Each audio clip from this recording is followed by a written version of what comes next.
the Bob Hope Show, transcribed direct from Hollywood, with Les Brown and his band of renown. Our special guest, Rosemary Clooney. And here he is, Bob Hope.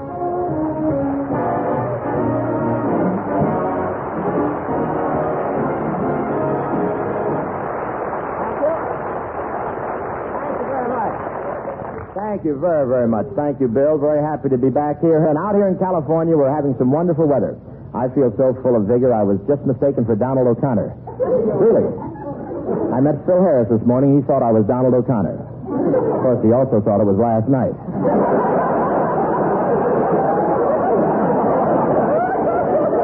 I really was mistaken for Donald O'Connor the other day. Two women passed me on Vine Street, and one said, "Hello, Donald." She must have thought I was really young and fresh-looking, because then she turned to her friend and said, "Isn't that Donald Crisp?" And this is a wonderful time of the year for gardening. I'd be out digging in my garden like everyone else except for my tax setup.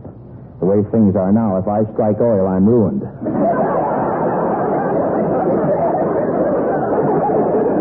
Of course, Jack Benny does his planting all year round. I started a garden 3 weeks ago, but I haven't done much with it. Zsa Zsa Gabor's swimming pool is on the other side of the hedge.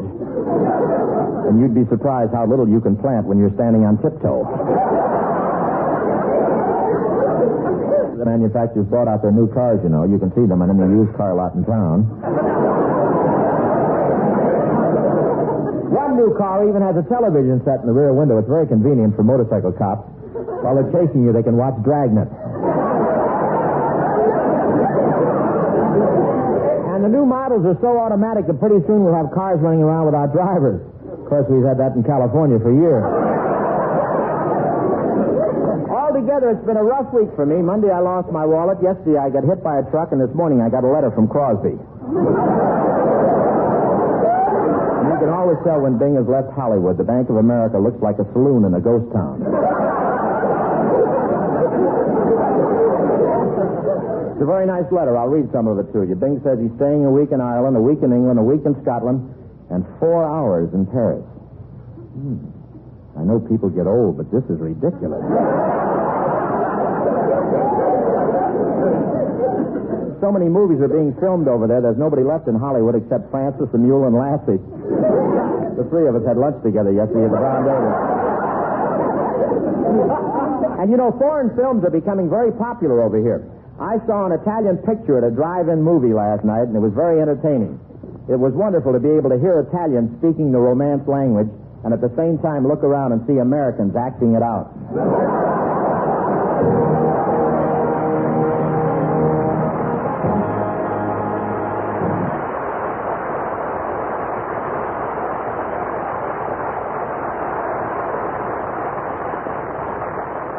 Well, as you know, ladies and gentlemen, music is the backbone of show business. Now, on Vine Street in Hollywood is located one of the largest recording studios in the world, where the big bands and famous singers gather to make your hit records.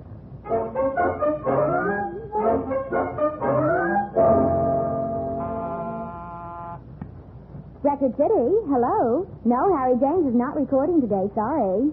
Record City, one moment, I'll connect you at the stock room.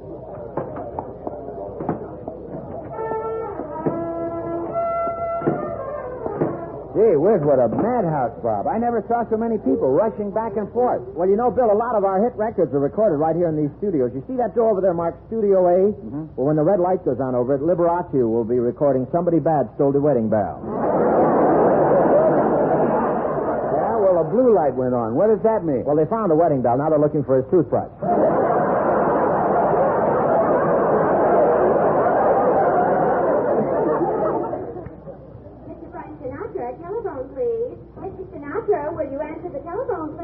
Yeah, I wonder where Frankie is. He's home bathing his Oscar in Lanolin Plus.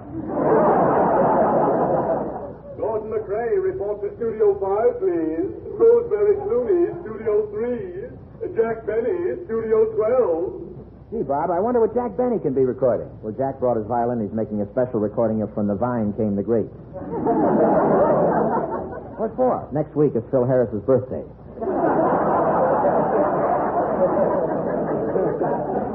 Attention, powder room. Attention, powder room. We're ready in Studio 10. Hurry, girls. Bill Spatoni is waiting.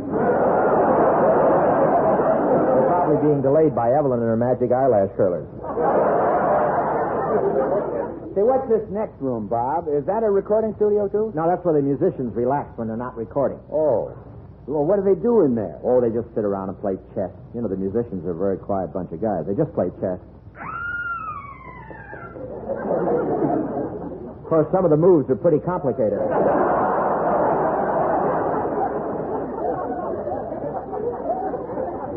Where is Miss Clooney? Have either of you gentlemen seen Rosemary Clooney? No, we haven't. Oh, everything is going wrong today. James Melton wants new orchestrations, and Dude Martin won't be able to record at all. Somebody plugged up the holes in his sweet potato.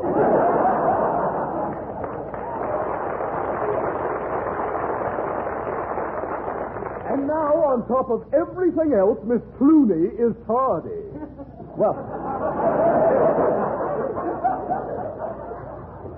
Well, I'm here, and I'm all set to go. You gave me a recording date for 10 o'clock this morning. I've been waiting ever since. Who are you?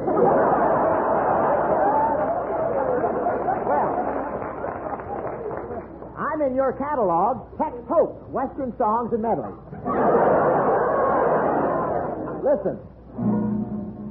See them a-tumbling down, pledging their love to the ground. Lonely but free I'll be found. Hold it.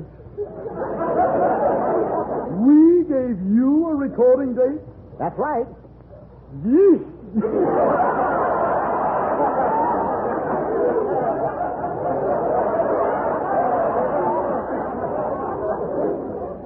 What about Studio A? I was scheduled for 10 o'clock. If this happens to be a commercial enterprise, Mr. Hope, and we allocate our space to our more popular artists.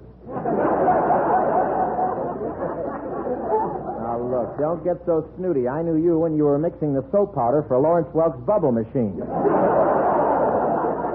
It's too bad we can't get a studio. Oh, they're crowded today. All the big bands are rehearsing.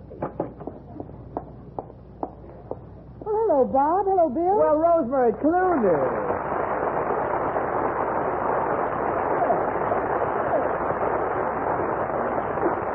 What are you fellows doing here? Oh, we're recording today, too, Rosemary. You are? What number you doing? Well, it's a song I wrote with my brother Jack. It's called The Wagon Wheels Are Rolling Over the Tumbling Tumbleweeds with the Coyotes Howl and the Wind Blows Free, and never's heard a discouraging word, partner, don't fence me in. Calypso number. Miss Clooney, there you are. I'm sorry, Mr. Mitchell. I'm 5 minutes late. You're 10 minutes late. How long do you think the trumpet player can keep puckered up? I'm really terribly sorry. Be careful, Rosemary. Tony Bennett was a few minutes late last week, and for punishment, they put the hole in the record off center. Now, no matter what he sings, it comes out Ricochet Romance. Hey, Miss Clooney, you're disarranging my entire schedule. What can I say after I say I'm sorry? We recorded that last week. And now hurry right along. Well, I'll see you later, Bob. Rosemary, why do you let them push you around like this? Oh, they're not so bad. You don't have to record here. Why don't we form our own company? You'd have your own offices, your own studios, your own records. Sounds like a good idea. It's a great idea. Any outfit that you could record for has got to make $1 million a year. I can just see the sign in the building now, the Bob Hope Music Company.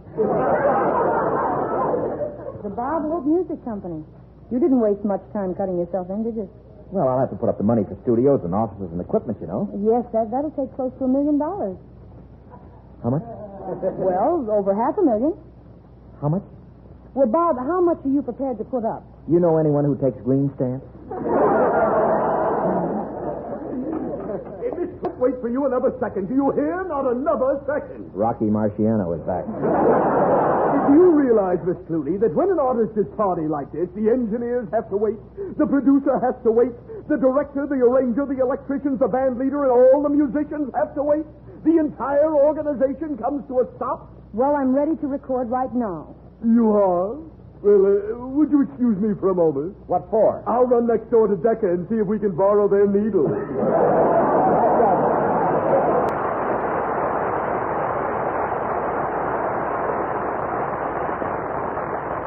Ladies and gentlemen, you know, someone once said, humor is the true democracy.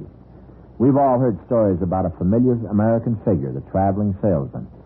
In New England, the original traveling man was Jonathan Slick. The people he dealt with were pretty shrewd customers, but not as shrewd as Jonathan. He could give any one of them a head start and outswap them every time. Like the time he tried to sell a razor to an Albany farmer. The farmer didn't want a razor, but Jonathan was willing to bet him $5 that if the farmer made an offer, Jonathan would have a sale. The farmer took the bet and offered 2 cents for the razor. Well, said Jonathan, you drive a hard bargain, so it's yours. The farmer got the razor, and Jonathan got the 2 cents plus the $5 bet. The farmer figured that somehow he'd been cheated, so Jonathan generously offered to give him back his 2 cents in return for the razor. The man got his money back, Jonathan got his razor, and the farmer never did figure out how Jonathan got away with the $5. Even if we do tell stories about the traveling salesman, it's still an important industry. But what good is even a traveling salesman if he doesn't have a sense of humor? Yes, it is a democracy which lets us tell stories of our industries, institutions, and legendary heroes with a twinkle in our eyes and a chuckle in our throats. And so long as we continue to laugh together as a people, we will live together as a nation. Thank you very much. And now, folks, let's go on with our story. Bob is all set to start a record company with Rosemary Clooney. We find him now trying to raise the capital.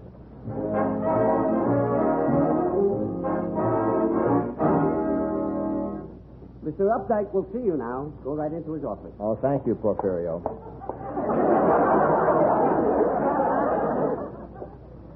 Mr. Updike? That is correct. I'm Hubert Updike III. I'm also Hubert Updike II and Hubert Updike I. You're all three of them? Yes, Pater wanted triplets, but Mater wasn't quite up to it. Are you the famous Hubert Updike? Oh, yes, I dare say. My whole family has been in who's who for so long, 3 of my cousins are bookmarks. Mother is very old family. She is? Yes, she's so cultured. When we were babies, she didn't diaper us the regular way. She put the talcum on our necks and let it shake down.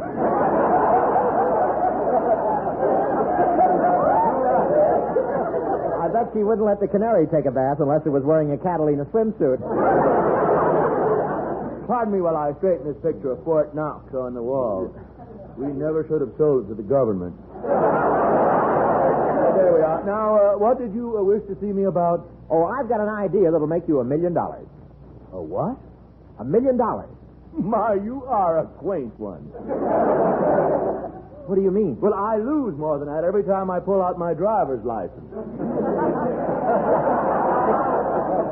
Well, you must be very rich. Oh, yes, I am. You see, I wasn't brought by the stork. I was delivered in a Brinks truck. Let me tell you, we are so wealthy in our set, Howard Hughes is referred to as that pauper. Heavens to Bobo Rockefeller.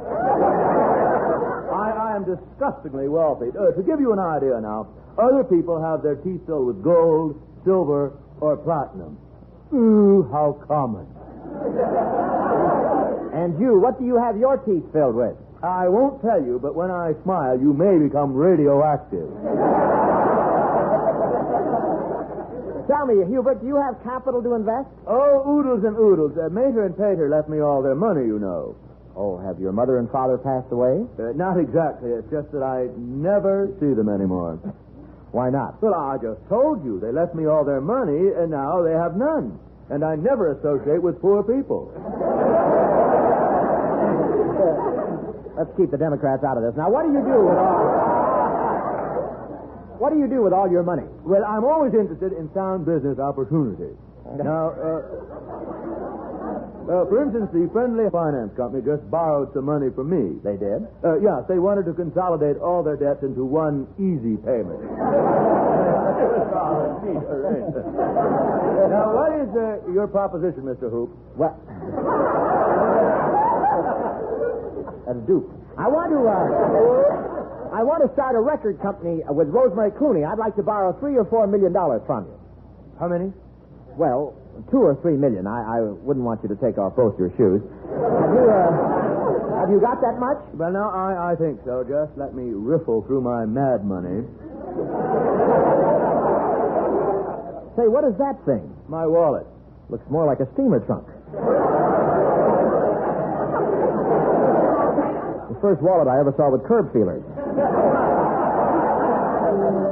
Look, Hubert, if you don't have that much money right... No. Just a moment now. Just a second. I know I had that much a while ago when I went out to buy a newspaper. When you went out to buy a paper, then you should still have it. Well, I'm not so sure. I bought the Herald Express. Offices, buildings, the trucks.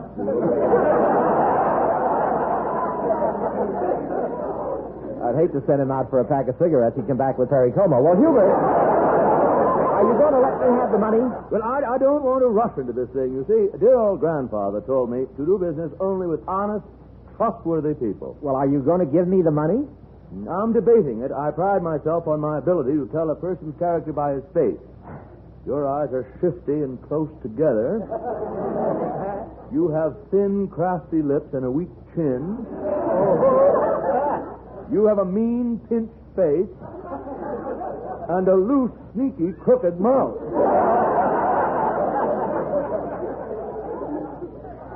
Before I give you a yes or a no, I'll have to meet Rosemary Clooney personally and make sure that she is going to contribute her talents to this venture. Well, I can introduce you to Miss Clooney. Come on, we'll go over to her house right now.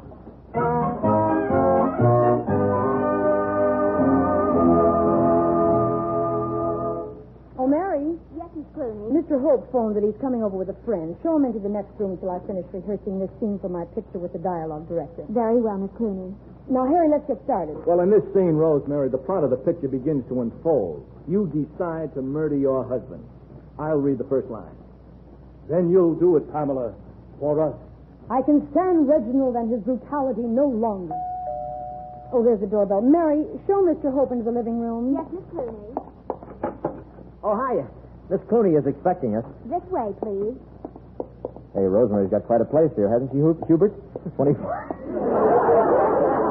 Hey, Hoob, boy. Say, no, look at this place. 24 rooms. A ballroom, sun deck, music room, tennis court, and 2 swimming pools. I told you you'd like it. Yes, I'm enjoying this immensely. It's so much fun to go slumming.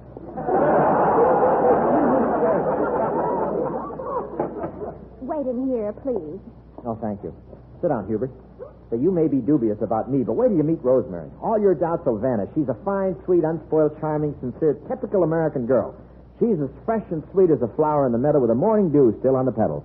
She's fine, wholesome, noble, and pure in word, thought, and deed. How did you meet her? We belong to the same rat pack. No, I'm only kidding, Hubert. Rosemary's the nicest, loveliest girl you'd ever want to meet. You'll like her, and you'll like her husband. Darling, you must listen to me. I'm so happy that you're doing what I told you. Hey, I hear voices in the next room. I'll peek in and see who's in there.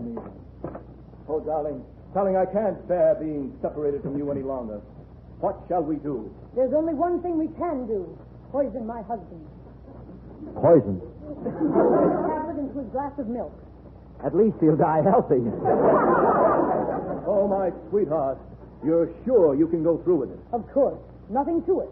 My husband's in the way, so poof, I eliminate him. Your husband's a good sort, really. This is no time for sentiment. He's got to die. I can't believe it. And the sooner he dies, the better. I'll do it tonight. After this, I wouldn't trust Margaret O'Brien. How do you plan to do it? I'll get rid of the servants, and when my husband arrives home from work, I'll be in my bedroom.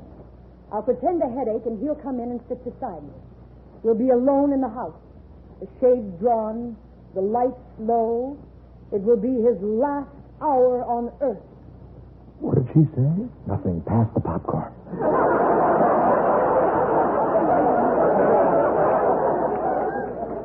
But this is serious. Yeah, I'll have to tip him off not to buy any long-playing records. That does it, Rosemary. Anything else I can do for you? No, thank you, Harry. After this rehearsal, I'm sure I won't have any trouble. That's what you think, you fiend. We heard the whole thing. Bob, what on earth are you talking about? You know what I'm talking about, you female Mickey Spillane. Well, you got a charge account at Forest Lawn? This whole thing is a misunderstanding. We've been rehearsing a scene for my picture. My picture. Are you making a pic? No, I knew all along that you were a fine girl, Miss Clooney. Allow me to introduce myself. I am Hubert Updike III. What a charming man. I'm going to put up the money for your recording company. You are? Yes. You and I'll be partners. In no time at all, we'll be the biggest company in the recording business. With your talent and my capital, we will clean up. I can just see the big sign in front of our building now. The Rosemary Clooney and Hubert Updike Music Company. Oh, how wonderful. Come into the library and we'll talk about it. Thank you much. Oh, hey, what about me? Who needs them? I can get famous by myself. See them a tumbling down.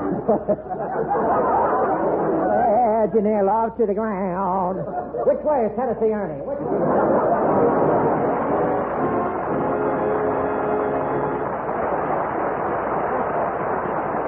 This is the United States Armed Forces Radio and Television Service.